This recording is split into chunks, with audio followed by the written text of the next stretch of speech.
Dear students, अस्सलाम वालेकुम। जैसा कि आप लोग जानते हैं, हमने बायोलॉजिकल टेक्निक्स का चैप्टर स्टार्ट किया था और उसमें हमने माइक्रोस्कोपी और स्टेनिंग की टेक्निक्स को डिस्कस किया था। और माइक्रोस्कोपी के साथ रिलेटेड एमसीक्यूज़ के लिए हमने कहा था कि उसके लिए एक अलहदा से लेक्चर अपलोड किया जाएगा। तो आज जो हमारा टॉपिक है वो माइक्रोस्कोपी से रिलेटेड या माइक्रोस्कोप से रिलेटेड इम्पॉर्टेंट एमसीक्यूज़ के बारे में है। ये एमसीक्यूज़ आपको MDCAT, FSC board exam और मुख्तलिफ़ किस्म के और यूनिवर्सिटी के एडमिशन्स के एग्ज़ाम्स या टेस्ट के लिए हेल्पफुल हो सकती है। तो सबसे पहले अगर हम एमसीक्यूज़ की बात करें तो यहाँ पे हमारे पास एक एमसीक्यूज़ है, the function of condenser in light microscope is. तो कंडेंसर क्या होता है? कंडेंसर माइक्रोस्कोप में एक पार्ट है जो सोर्स ऑफ लाइट के ऊपर होता है और ऑब्जेक्ट के नीचे होता है, और इसका काम क्या है? To focus the light source, to diffuse the light source, to provide light source, to control the light source.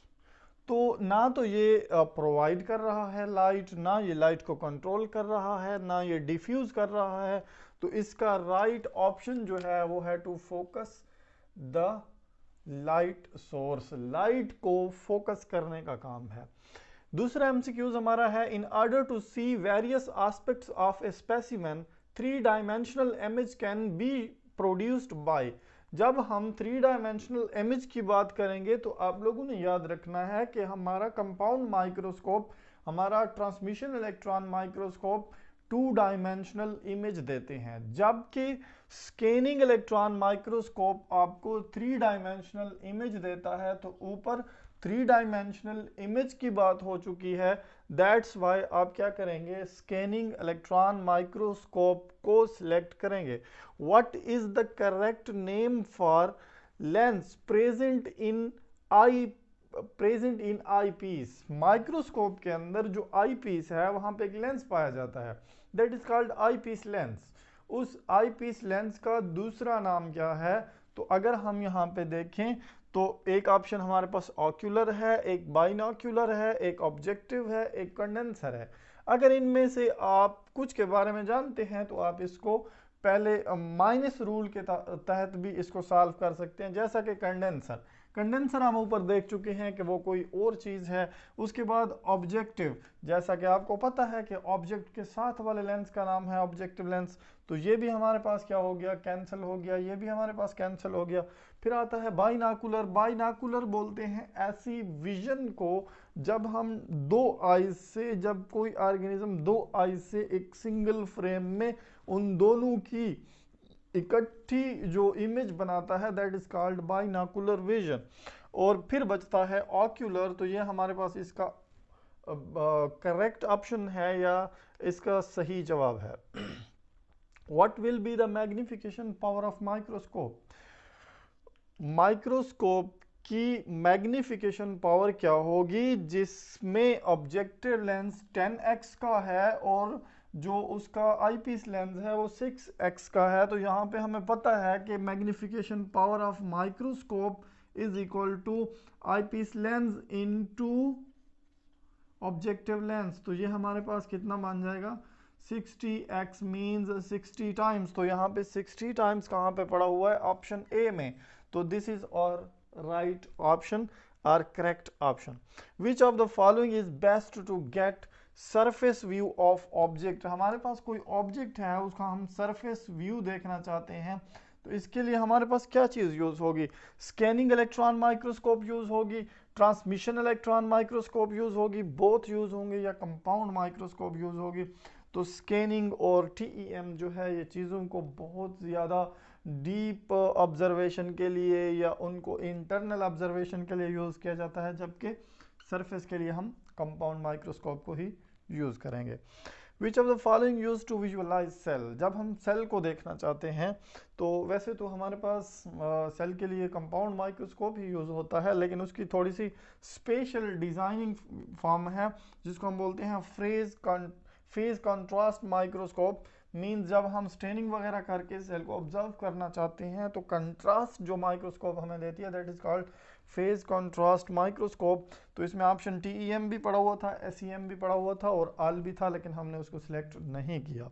Then हमारा एक MCQs है, resolving power of an instrument can be increased by. किसी भी इंस्ट्रूमेंट की resolving power बढ़ाई जा सकती है। कैसे बढ़ाई जा सकती है? What is resolving power? Two points को, दो क्लोज पॉइंट्स को एक दूसरे से सेपरेट करके दिखाना, एक दूसरे से दूर करके दिखाना, इसको बोलते हैं रेजोल्यूशन।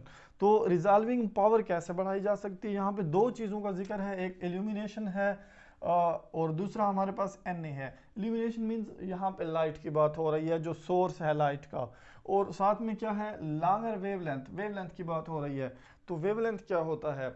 वेवलेंथ हमारे पास किसी भी वेव को जब हम देखते हैं, लाइट वेव, किसी भी रेडिएशन, किसी भी कलर को, तो उसमें जो हमारे पास यहाँ से लेकर यहाँ तक दो क्रेस्ट या दो ट्रफ, यहाँ से लेकर यहाँ तक, ये जो हमारे पास क्या बनता है, डिस्टेंस बनता है, दिस इज कॉल्ड वेवलेंथ, जिसको हम लैम्डा से शो करते हैं। तो वो कहता है कि using an elimination of longer wavelength, अगर हमारे पास लॉन्गर वेवलेंथ की इल्यूमिनेशन हो और साथ में हमने डिक्रीज किया हो किस चीज को, Na को। What is Na? Na बोलते हैं हमारे पास न्यूमेरिकल अपर्चर। न्यूमेरिकल अपर्चर ये हमारे पास एक नंबर होता है जो कि असल में एंगल होता है लाइट का, और इसको हम ऐसे भी डिफाइन कर सकते हैं कि numerical aperture is the ability of an instrument या device to gather the light, light को गैदर करने की जो एबिलिटी है उसको बोलते हैं Na, न्यूमेरिकल अपर्चर।